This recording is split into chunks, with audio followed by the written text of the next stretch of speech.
अगर आप ये वीडियो देखने आए हो तो आप कोई साधारण व्यक्ति नहीं हैं। आप एक दिव्य आत्मा हैं और ईश्वर के अत्यंत समीप हैं।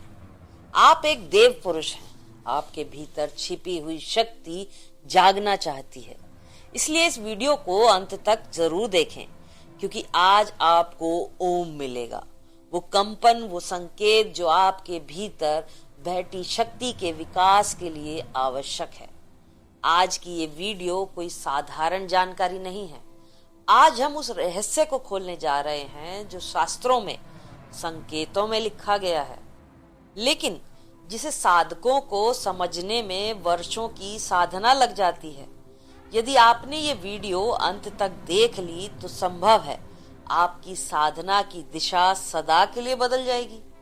शास्त्रों के अनुसार मनुष्य केवल वही नहीं जो आंखों से दिखाई देता है, वो एक गहरी और बहुस्तरीय सत्ता है। और जब तक इस बहुस्तरीय सत्ता को नहीं समझा जाता, तब तक ना साधना का रहस्य खुलता है और ना ब्रह्म मुहूर्त का वास्तविक महत्व समझ आता है। उपनिषद, योग शास्त्र और वेद बार बार स्पष्ट करते हैं, मनुष्य 3 शरीरों से मिलकर बना है: स्थूल शरीर, सूक्ष्म शरीर और कारण शरीर। स्थूल शरीर वो है जो जन्म लेता है, बढ़ता है, कर्म करता है, रोगी होता है और एक दिन नष्ट हो जाता है। कारण शरीर वो है जिसमें हमारे पुराने संस्कार, वासनाएं, प्रवृत्तियां और पूर्व अनुभवों के बीज संग्रहित रहते हैं।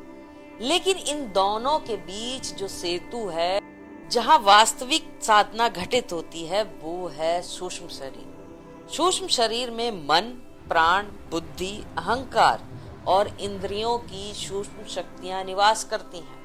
ये वही क्षेत्र है जहां शांति, भय, आनंद, कंपन, प्रकाश, शून्य, गहराई और चेतना के सभी अनुभव होते हैं। स्थूल शरीर केवल क्रिया कर सकता है, वह अनुभव नहीं कर पाता। अनुभव हमेशा सूक्ष्म शरीर में घटित होता है, चाहे वो ध्यान का अनुभव हो, भक्ति का रस हो, भय की लहर हो या भीतर उठने वाली अकारण शांति।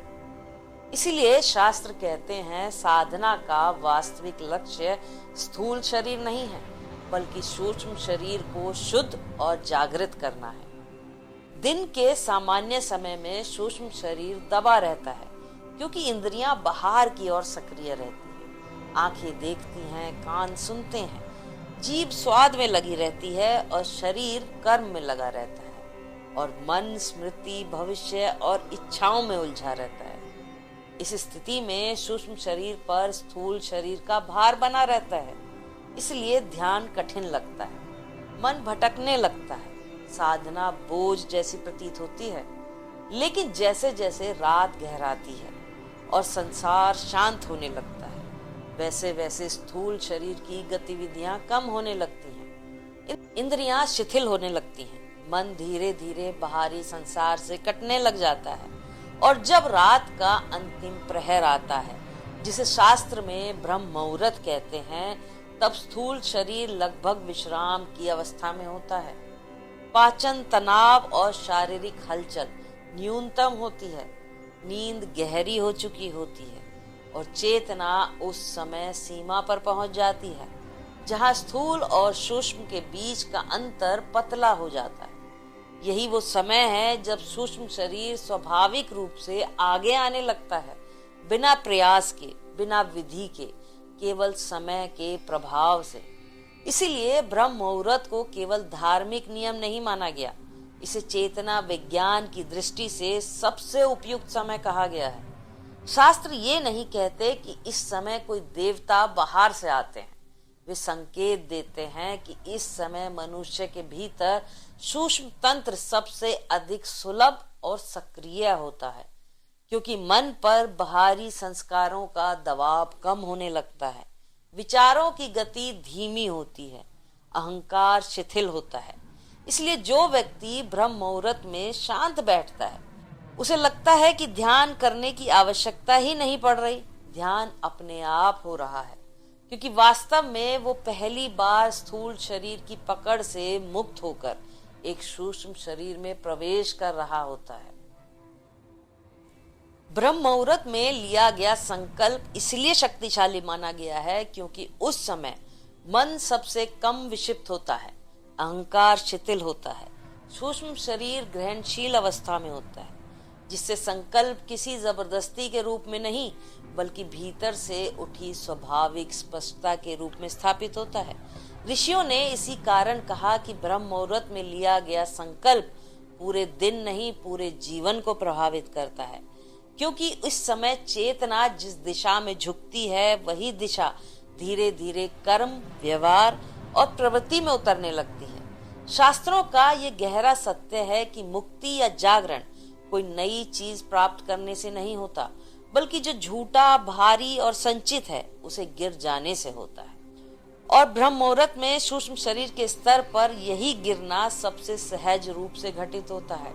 इसलिए जो साधक इस समय को धैर्य, साक्षी भाव और सरलता के साथ जी लेता है उसके लिए डर, अनुभव और शुद्धिकरण बाधा नहीं बल्कि चेतना के विस्तार के स्वाभाविक चरण बन जाती है। यह भी ध्यान देने योग्य है कि ब्रह्म मुहूर्त का संकल्प बहुत छोटा और सरल होना चाहिए, क्योंकि इस समय बड़े वाक्य, भारी इच्छाएं या जटिल लक्ष्य सूक्ष्म शरीर पर बोझ डाल सकते हैं, जबकि एक शांत भावना जैसे आज मैं जागरूक रहूंगा या मैं भीतर की शांति को नहीं भूलूंगा सूक्ष्म शरीर में गहराई तक उतर जाती है। मौन और संकल्प का ये संयोजन इसलिए भी प्रभावशाली है क्योंकि मौन सूक्ष्म शरीर को खाली करता है और संकल्प उस खालीपन में एक बीज की तरह बैठ जाता है। और जैसा कि शास्त्र कहते हैं, खाली भूमि में बोया गया बीज सही रूप से फल देता है।